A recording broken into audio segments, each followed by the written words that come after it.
Brenda. Hi. Good to see you again since our last training course. I think that was a couple of months ago now, wasn't it? So, how did you find the stress management and coping skills? Well, I found it very helpful because I was able to go in an environment which was safe and able to express how I felt. The nice thing is we did quite a lot of reflection and finding ways ourselves to try and get a solution rather than wait for someone else to find it, is try to work together to find a solution that worked. So that was really good, and it was just a very nice, safe environment, to be honest. That's good, and that's important, isn't it? Very much so. I think it also, and that was the feedback we got from the majority of people on it, I think once you actually can create a safe environment where people feel they can express themselves, the good points as well as the bad points, people will actually come out with what their issues are or sources of stress. How did you find, because I think it was the second activity that we did, the sources of stress and then potential solutions. Did you find that useful? I found that very helpful. It was very nice to kind of reflect and look at where I felt my stresses were coming from and be able to voice that, and then be able to, in the class, have others had similar issues and also try and find like support, and you were like asking us questions like, okay, why do you think it makes you feel like that? So it made you really think about all the emotions that you were going through. So it would be like, well, I felt, like I wasn't achieving my targets, I felt I wasn't doing this, and it's like, okay, why do you feel that? Oh, because maybe in the day I wasn't doing as much as I thought I should be doing. But then when you then looked at it in a different light, for example, you listed what have you done, and then what you expected to do wasn't that far different. So it was like being able to see it in a different perspective. So that was really positive. And we talked about that, and I think that's a really good point you bring up, because stress is very individual, as we know, to each person, and it begins here. It begins in our thinking style, our perception of the situation, how we view the world. And I think, again, I touched on this in the course, that sometimes we add to our own stress levels by putting these demands on us, which quite clearly you were doing there. Oh, I haven't done enough, and I didn't get this done, I didn't get that done. And as human beings, we can sometimes focus on the negative rather than the positive. Mm-hmm. So in your mind, you obviously come to work, you have a number of things you want to get done in that day, then something else comes up that takes you away from that, so you didn't get that done. But that doesn't denigrate the achievements that you did make in that day. Yeah. So I think, again, I remember from some of your input, it was very good for you to have that awareness, because that's one of the things the programme does, increase your awareness of stress, understanding how it manifests, and exactly what you said, instead of just reacting to the symptom, you've stood back, you've reflected, you're peeling back the layers to say, well, actually, why am I feeling this way? So what's the source of what's causing me to feel this way? Lack of time, not good enough, whatever. But it's really good now that you can understand that they're not particularly helpful feelings, are they? Yeah. Or thoughts. It's very true. It's very good to look at it in that way, because you then think, well, actually, I did a lot more. So when you start changing your mindset and start looking at things and not putting like especially for myself, I would put a lot of demands on myself and say I need to do this, or I'm trying to see what other people are doing so I can be at the same speed as them. But then you realize each person you're dealing, because you're dealing with people, it's not going to be the same as what someone else is doing. You're going to have your own knack of doing it. You're going to be able, yes, you could be slower, you could be faster, but at the end of the day, we all get the job done. And it's making sure that the people I was looking after felt comfortable and happy. And it's sometimes when you then hear them saying thank you, it makes a massive difference, because you think, well, I haven't done much, but that really made me feel positive in myself. And that gratitude feeling, that made me feel so much more positive. And also having the thought, like when you're saying, you need to change your mindset, you need to change the way you view the situation. So rather than me going in a negative approach saying, well, I haven't done this today, or I haven't done that, or now I've got to do this, or now everybody's looking at me in a negative way, is then looking at, well, no, I've actually done quite a lot, and yes, I've had to do A, B, C, D, and the buzzers had to ring a few times, but then if I was to go through the camera, following myself around to see what's happening all day long, you then be able to say, oh gosh, you're actually doing quite a lot more than you thought you were. And isn't that interesting, Brenda? We talked about the shifting, by shifting your focus from what I haven't done to actually what I have done. it makes an amazing difference, It doesn't really it? does, yeah. What would you say, what difference has that made to you? Obviously you feel it's nice to be thanked, it makes you feel good, but what would you say that by turning around that focus on what you have done, the positive, how do you feel at the end of the day when you've done that? I feel better in myself because, you know, I'm not looking, when I start my shift I always try and start on a positive note, because I think at the end of the day I'm here to make a difference, I'm here to make someone else feel better. Nobody wishes to bring themselves into hospital, so I'm here to make them feel happy. It's not the best environment, so let's make it fun.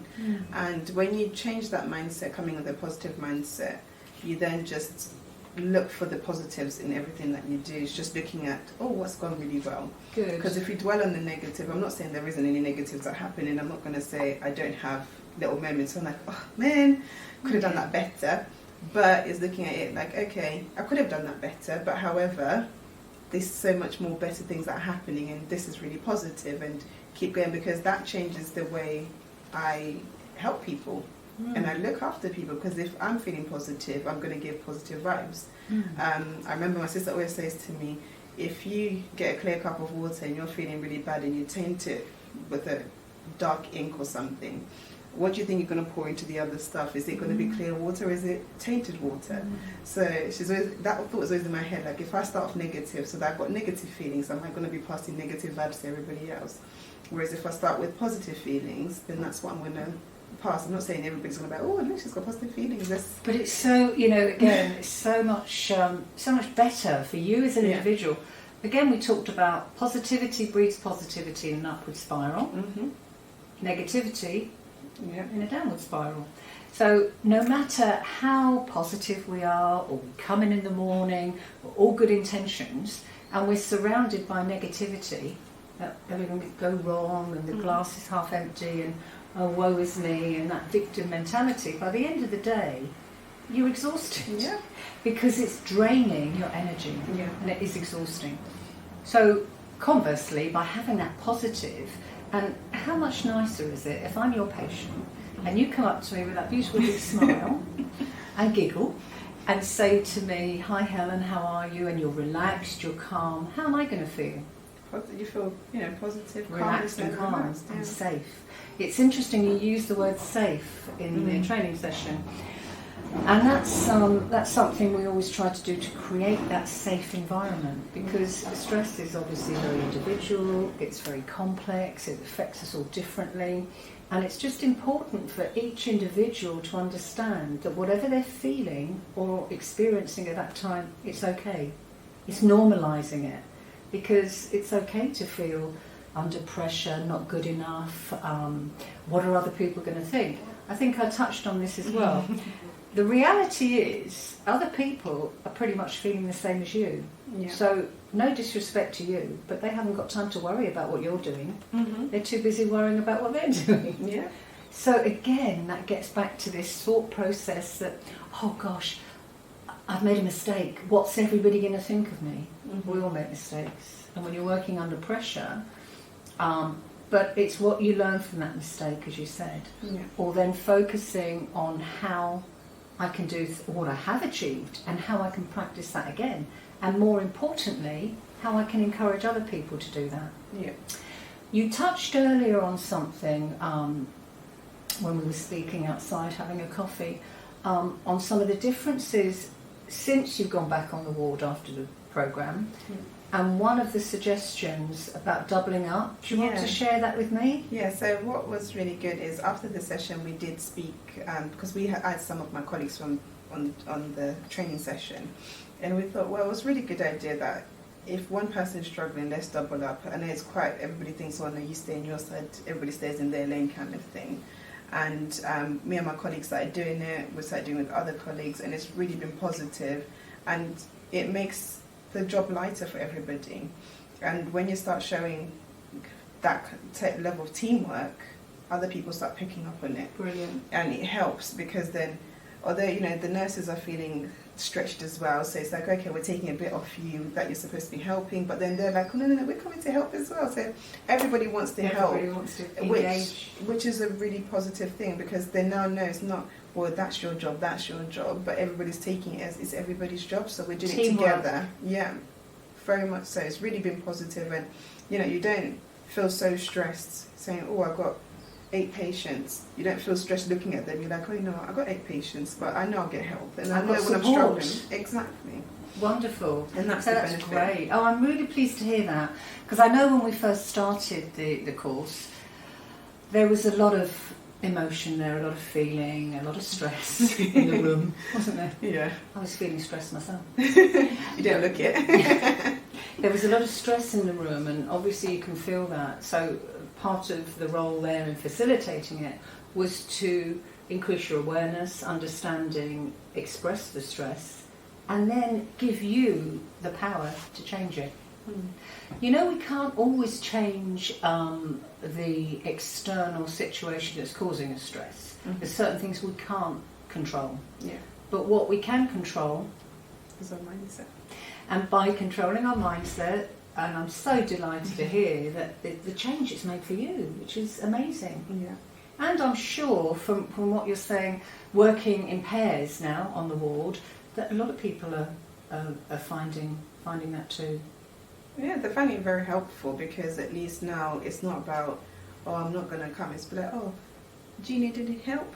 Everybody's asking those questions, which just makes it, even if people say, oh, no, I'm okay, but the fact that somebody's thought of you makes a massive difference when you're working. It's You're like, amazing. oh, thank you so much, for really thinking about me, because, sometimes you kind of feel you're on your own just looking at all those patients, like, I need to do this, I need to do so many things, I need to do all this.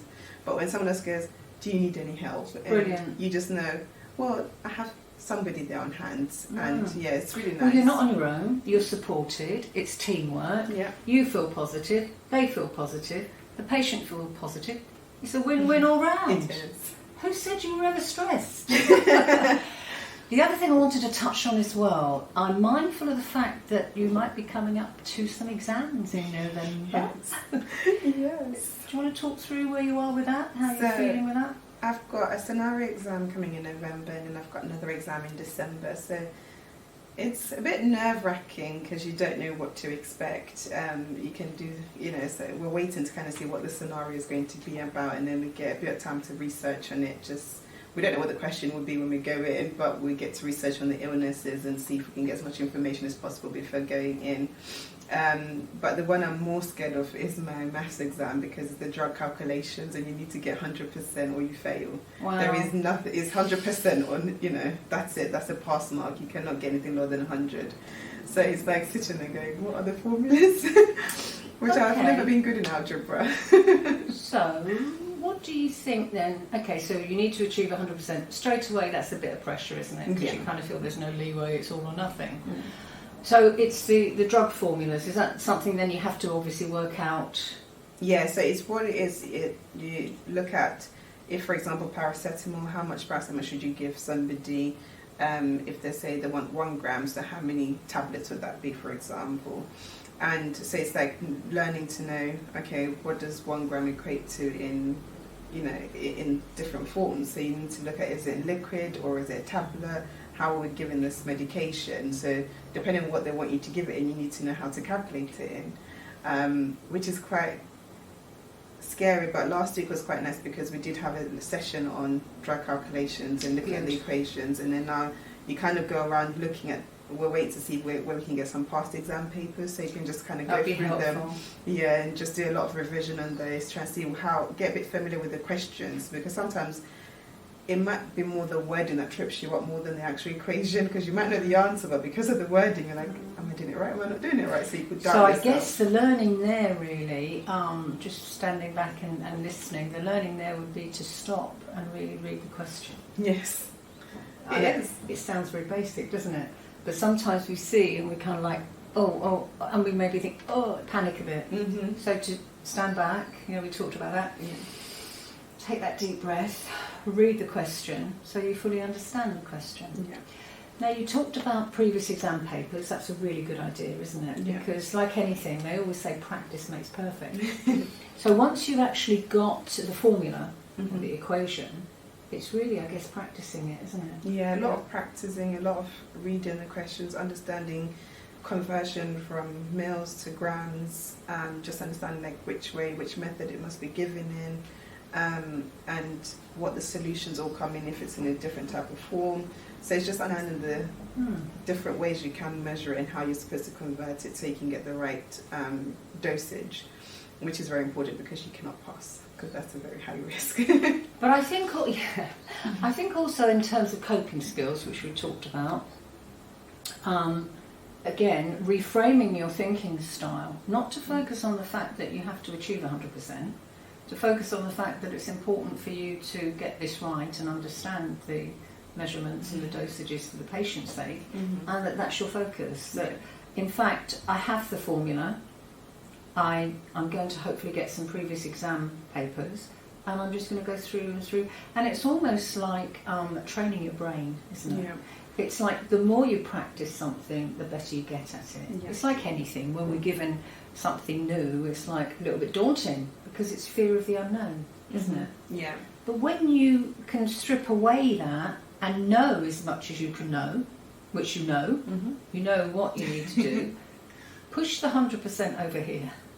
Yeah, that's the hard bit. That is the hard bit. That's one that's stuck in my head the most, because I'm just like, 100%. And I'm like, I know where I have to do it, and I know where it has to be 100%. I understand the principles. And I'm like, okay, how am I going to do it now? And that's the key, how. Yeah. How am I going to do it? So it sounds to me as if you've pretty much got a plan already. Is there anybody, because there's obviously other TNAs you're working with, and you've mentioned that before, is there anybody that you could buddy up with in terms of revising or running it by you, testing you if you like? Well, some of the nurses on my ward are very good. Like they can, if you go and do the medication round with them, they ask you questions. Okay, Good. how do you convert this? Or when you have to look on the system and the medication, when they're giving it, they tell you like you need to give this in this dose. And they'll ask you how would you set it up? What would you need to do? So that's quite good. And I think my main one is to try and get as much as involved in doing it in the practice, which will help me with the kind of the preparation of the exam rather than me just kind of, so I'll be reading and doing my practice papers, but also trying to use that knowledge in practice so that I can kind of put it, because I'm a visual person, so I need to kind of see it for myself and try and do it. So when I sit there in my head, I kind of sit there looking at the whole scenario happening in front of me, just like little pictures happening. So I need to kind of see it for me and work it out and have people talking to me, or like, especially the nurses are really good because of like, no, you don't calculate this way, this is how we do it, or they're like, what equations do you know, show me, what do you think this would be. I remember one nurse going to me, if someone weighs 50 kgs, would you give this? And I'm like, no, how much dose would you give it? And I was like, I think we need to go and look. She was like, do you want to go and look at this book and then read it? So they navigate you into the right places, which is really good, because then at least you know, because you need to have evidence-based practice, so they're pushing you in the right direction. So you can go and see that, and then for you to go and read it and then come back to them and say, okay, I've read it, this is what I've understood. And then they'll question you again in a different time, so they're like, did you understand what we were talking about? Which has been really good as well. And that's really helpful. So you're a bit like me, I'm very visual as well. If you give me a manual to read, I'm a bit switched off. But if I practically do it, it's much better, because then it just becomes real then, doesn't it? And you know. So at this point, if I was to ask you on a scale of 1 to 10, how confident do you feel with that element of the exam? I'd say probably around 7.5, 8. So that's good. I think it's just my fear is, like what you said, when I'm reading the question, stop, read the question, take my time. It's just the fear of, it's just the anxiety of having an exam. Yeah. It's just the worry that if I didn't get 100%, that's a fail. So it's trying to remove all those negative thoughts and just going in and thinking, okay, let's read. I've done this in practice.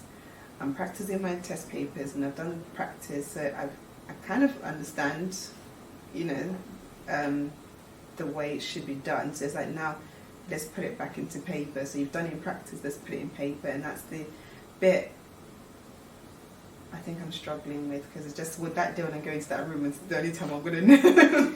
I know. And you know, it's what I hear. That's exactly it. It's that fear of the unknown. And it's totally natural to feel that way, because you're human. We're all human. I guess again we talked about some coping skills on the programme. When you are faced with a challenging situation, it is about standing back before you go into that room, because when you go into that room you know that all your hormones are going to be flying around, that fight or flight, your heart's pounding, your mouth's dry and it's like, oh my god. But again, it's using your thinking style, your cognitive behaviour to stand back and say that deep breath, because that will slow everything down. Taking that deep breath and saying, reassuring yourself, talking positively to yourself, I've done all my prep work, I've done as much as I can do, I've got a lot of the theory, I've got the practical work, and not focusing on that 100%. That's the one thing that is the kind of thing that is the most natural thing to pop into your mind. But instead, maybe trying to park that over there and say, this is really the culmination of all the hard work I've done. And I have come so far in the work that I've done, and I want to go further. So obviously I will need to know the correct medication for my patients. Yes. But I've done as much as I can do. The one thing I'm going to do now is stay calm, read the questions, and do my best. Yeah. Does that help? Yeah, that definitely does. It's not going to stop it happening though. When Fingers you're crossed. walking. I can only hope. Yeah. I think it's just one of those, the nerves when they kick in and you're just like, try to compose yourself and like, come on, you've done this, you know. And that's this. where the positive self-talk comes in. Yeah. Because once you can actually be aware of the nerves, and that's literally, it's that kind of instant fear, but once you calm it down, so you go into overdrive and everything's going around your body, it's red alert, panic. But once you can bring yourself down, that parasympathetic response by breathing, but this will help you out with positive self-talk. I know, and actually that will then overtake the fear, because you're actually filling your head with more positive thoughts. Yeah. One other thing I was saying, just when you kind of said that I've done as much as I can do, and you're obviously getting a lot of support on the ward, I think perhaps even just the week before the exam, it might be helpful just to kind of regroup and review where you are, and what, if any, areas you feel you could build your confidence in more, and then ask for help. Yeah. That's the biggest thing. You know, we talked about that on the course. A lot of people don't ask for help because they think, oh, I've got to do it on my own, and I don't want to bother other people, they're too busy. But when you ask for help, you know yourself now. You all help each other. Yeah. That's making a real difference. That's it. So, again, I don't think you will be afraid to ask for help because you're quite assertive in that respect. But do make sure that if there's anything at all that you don't understand, just ask. Yeah.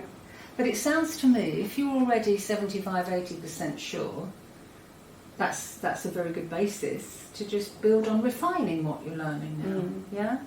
Well, I should be keeping my fingers crossed and sending very positive thoughts for you. Yeah.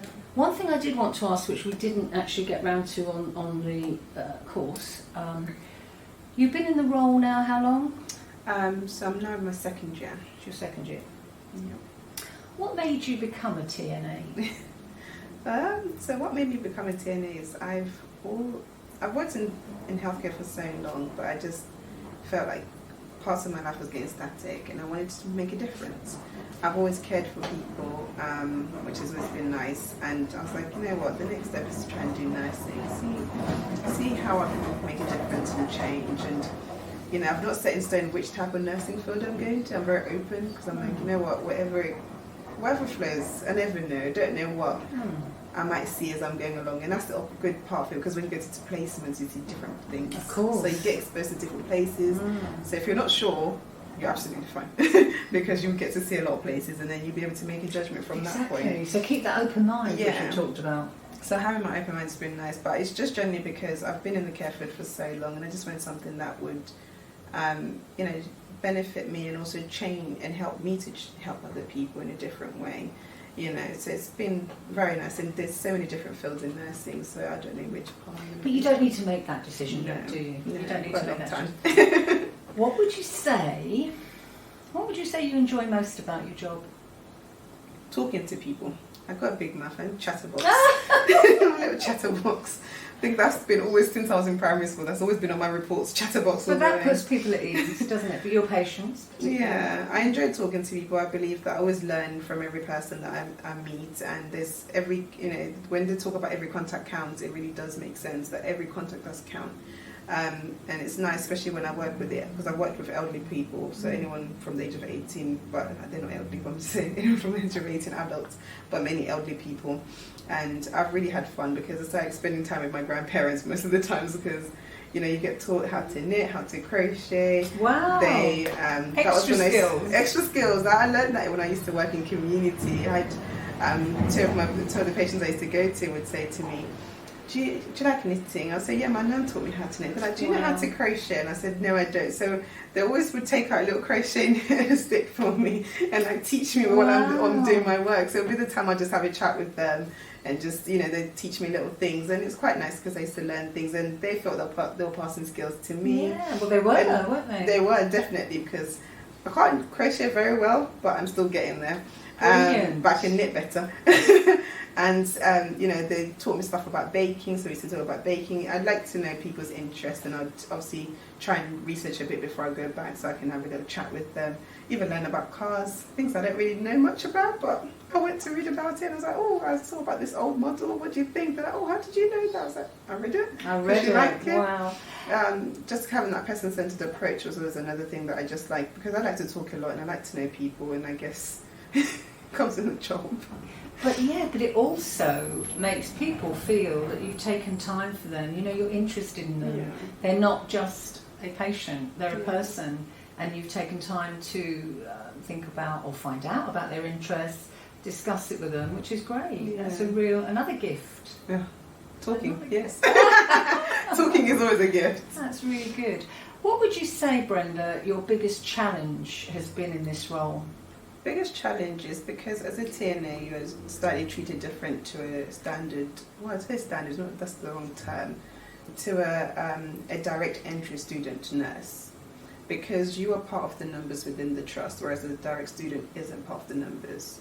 So the biggest challenge is trying to get certain things done, because when they're short-staffed you're counted in the numbers, so you kind of have to battle between the two.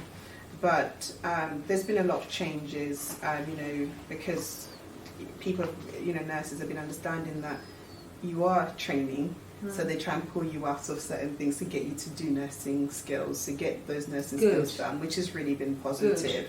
So that was the biggest challenge, but then you also have to be quite vocal to say, I am a student, I do need to learn and get that across, which is also one of the things when you do talk a lot, you tend to say things without thinking, and it just kind of comes out. But do you remember we talked about healthy assertiveness? Yeah. We talked about being passive, aggressive, but meeting the middle of being assertive. Yeah. And that assertiveness is expressing what you want, what you need, so you need to get some hands-on experience.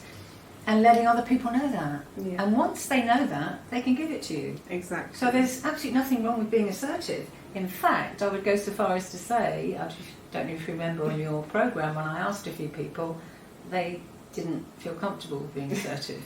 So it's a strength. It is. It is a strength, that assertiveness. I can only hope so. Definitely. So lots to look forward to, really. Yeah, it's been really nice. It's a very nice thing because you do get quite a lot of support, and for someone like me I felt like I wasn't very academic, so being a TNA allowed me to have my hands-on experience. So you're doing, and most of the stuff you're doing is what they're signing you off on, so it made it easier. So it felt much better for me because I didn't feel the stress of you've got so many deadlines at uni, this is what you have to do, A, B, C, D. It's a more relaxed approach. Good. And that's what I like. I don't like to be overwhelmed and stressed about everything and anything, and I felt like they don't set you up to fail. They're always there. You've got your education centre, you've got the university, you've got your managers. They all want you to pass. So this is an investment for them as well. So they're actually putting a lot more effort into you, which is a really big positive. Although some people might feel, oh, I can't say this, but I just go and say, look, I need help with this. I've got my exam coming for this. Exactly. I remember one of my shifts, I said to the nurse, I need to look after a person who's declining. And it was quite nice because then she was like, oh, you could look after this person, and she can, they can navigate you, and you can then pick the patients and you go through it with them, and they'll help you. They're like, next time tell me and I'll help you, and we can go through it, and I can explain to you why we're doing it. And it's nice to have that, but if you don't ask, it won't happen, will it? They won't know it. They'll just get on. Well, they're not mind readers. They're not. It's what we said before. If you don't ask for help, I don't know what you need unless you ask me. I can then say, Brenda, things are going so well. Mm-hmm. If I was to ask you, let's say that I was thinking of becoming a TNA, what advice would you give me? I'd say definitely do it. It's very relaxed.